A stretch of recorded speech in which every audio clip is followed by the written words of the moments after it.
Diabetes ને BP ની અંદર આપણે રેગ્યુલર ગોળી લેવી પડે તો એ છેક સુધી લઈએ તો બસ આ સરસ સવાલ મને ઘણા પૂછે છે.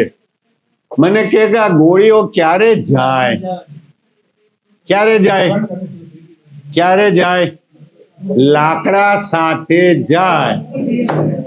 આપણે બધા હિન્દુઓ છીએ એટલે લાકડા સાથે, મોમેડન હોય તો કફન સાથે, ત્યાં સુધી છેલ્લી ઘડી સુધી લેવી આવકાર્ય છે, ફાયદાકારક. બંધ નહીં કરશો અને કદાચ માત્રા ઘટાડવી પડે બીપીની તો એ તો ડોક્ટર માપીને કે હવે એકની અડધી કરો, હવે અડધીની બંધ કરો, પણ આપણે તો બંધ કરવા. મેં જોયું છે બધા ઘણા આવું માને છે ડોક્ટર કયા કરે હવે 80-85 ના ત્યાં હું ગોળી ખાવાની, એક દી મરવાનું તો છે, પાચમની ચટ થવાની જ નથી. પરંતુ તમે ઇન્ટ્રાક્રેનિયલ હેમરેજથી જ્યારે પીડિત હો અને હોસ્પિટલમાં પડ્યા હો ત્યારે રડવું આવી જાય કે સાલું આ ખોટું કર્યું.